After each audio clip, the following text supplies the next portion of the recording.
Agora tem uma coisa que é interessante agora aqui também, e faz parte desse fundamento que o professor aqui explicou, né, tão brilhante, de forma a forma como se dá a transição, né, como você já inseriu aqui, João, a transição do mito para o logos, né? E aqui eu gostaria de até abrir, né, não é um questionamento, mas é um ponto de vista teológico a respeito do logos, né? Porque toda vez que a gente, na escola, isso é normal, né? No ano letivo, a gente tem acesso a várias logias, né? E dentro da teologia, né, que é um tratado de Deus, a gente também vai abordar diversas matérias com esse sufixo que é o logia ou logos, né? Tratado, estudo, razão. Dentro do pensamento divino, dentro da religião tratada às devidas proporções, nós temos o logos dentro da Bíblia Sagrada, né? O livro sagrado cristão. Nós temos o logos como sendo a palavra grega para traduzir o verbo, né? Que é falar, a palavra, né? E nós temos o verbo, né? A palavra sendo personificada em Jesus Cristo. Então nós temos, por exemplo, né, até citando aqui o livro de João, capítulo 1, versículo 1, que diz assim, que no princípio era o verbo, e o verbo estava com Deus, e o verbo era Deus.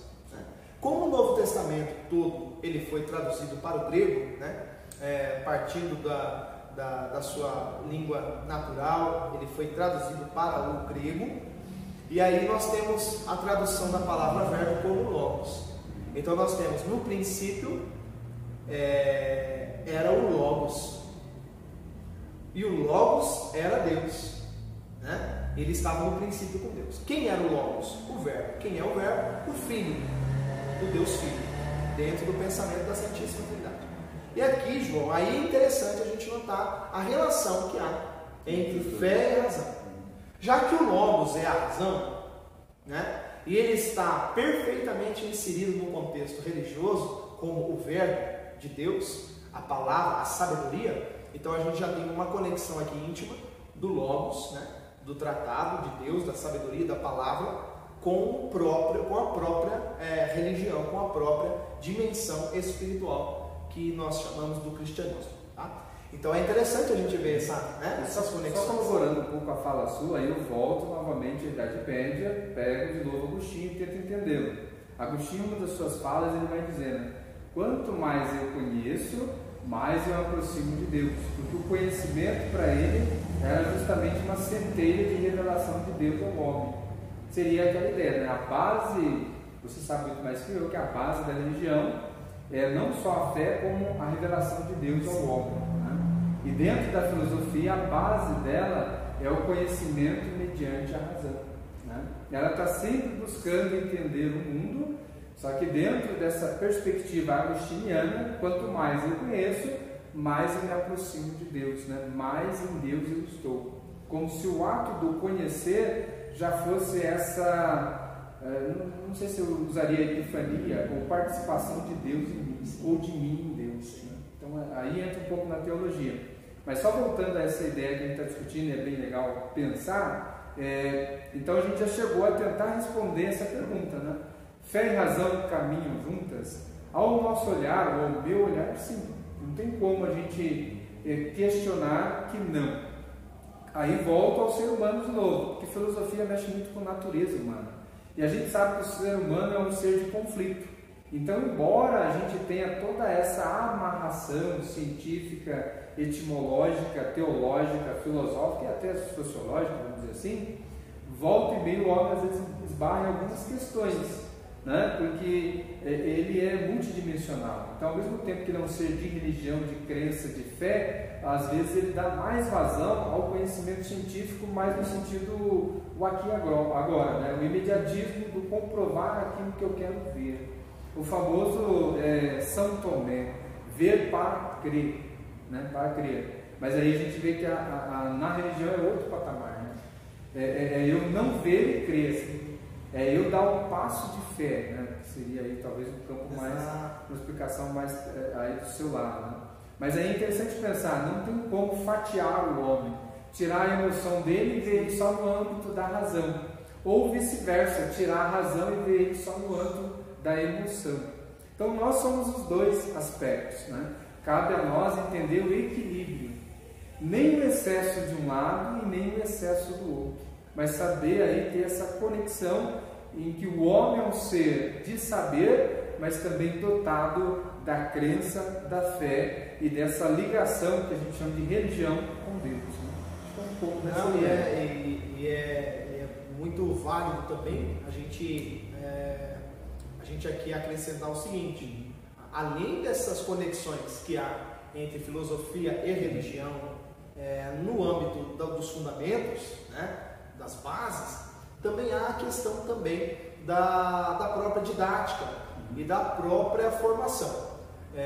Hoje, né, atualmente, as matérias que compõem, por exemplo, uma grade curricular de um aluno que estuda teologia, se ele estuda aí um nível intermediário ou um bacharelado em teologia, por exemplo, ele vai, inevitavelmente, ele vai estudar filosofia. Que é a base do Isso, ele vai estudar uma introdução à filosofia, sim. E ele vai ter acesso a todos esses pensadores, né, que puderam, de uma forma brilhante, contribuir com o crescimento da religião, né, a partir das suas observações, a partir dos seus experimentos e das suas, como você disse, né, das próprias, dos fatos empíricos, né, aquilo que eles conseguiram enxergar sem ter auxílio de absolutamente nada, né, com o próprio pensamento e com a própria mente. Então são mentes brilhantes. Eu costumo dizer, João, que desse tipo de pessoa não nasce, né, no mesmo século. Essas pessoas não nascem no mesmo século. Hoje em dia está tão caro, nasce muito difícil. Mas agora tem uma questão, como eu disse, né, na formação de um teólogo, ele vai esbarrar na filosofia. Mas tem uma coisa que eu gostaria de saber também da própria filosofia.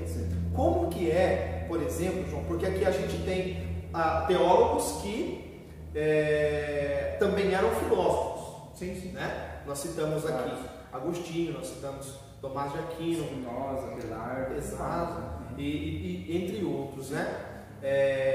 Nós temos também a da própria Reforma Protestante, alguns também, né? Como Lutero, como João Calvino, homens que também têm transitam no campo da filosofia. Porém, nós também temos do outro lado, aí já é o seu lado, a questão dos filósofos e de pensadores ateus.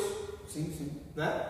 Que, de certa forma, não deixam de se relacionar com a religião de uma forma, não vou chamar de negativa, mas de uma forma, num contraste, né? Em um contraste.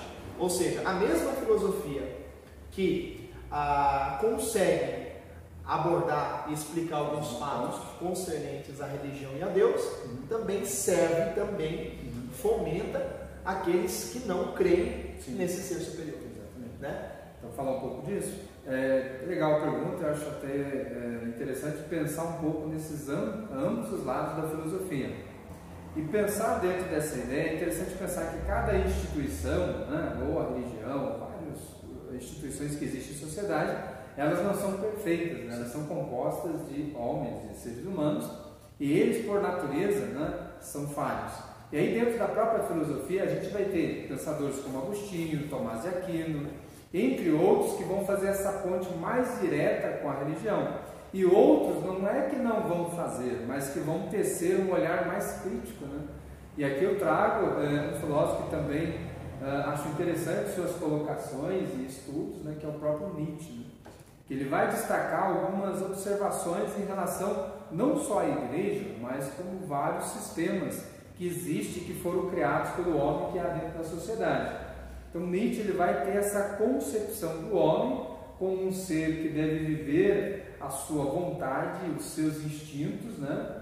E toda essa, vamos dizer assim, tudo aquilo que é integral do ser humano, né? E aí quando ele se depara com algumas instituições, ele vai ver algumas incoerências.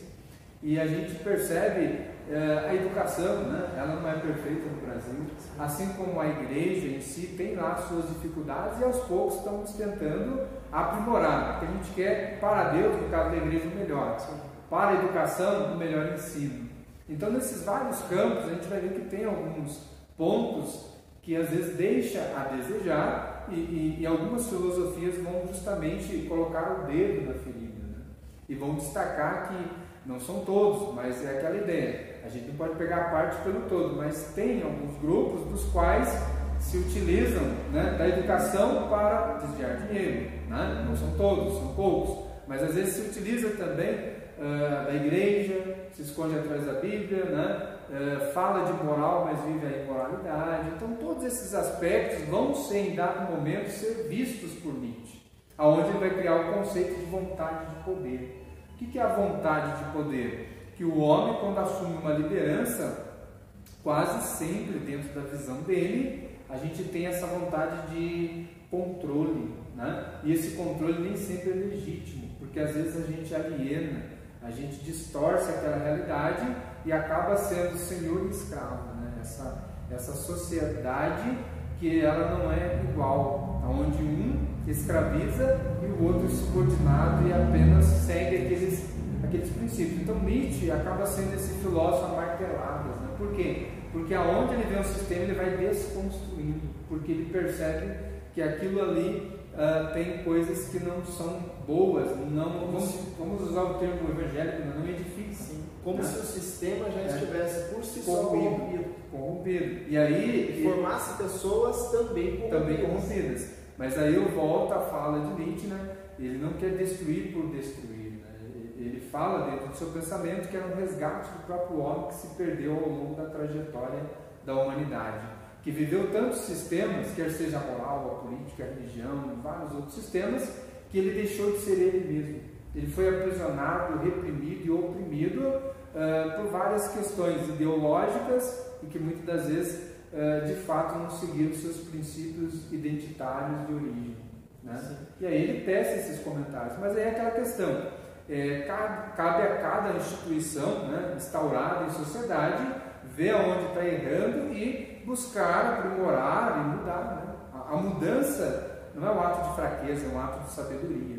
Então acho que talvez a sua pergunta seja um pouco nesse sentido. Alguns filósofos acabam optando por seguir mais a ciência, por seguir mais essa questão mesmo do homem além do homem, ou da própria natureza humana, em detrimento de várias experiências que eles tiveram ao longo de seus estudos e dos sistemas, né, das instituições que a sociedade possui.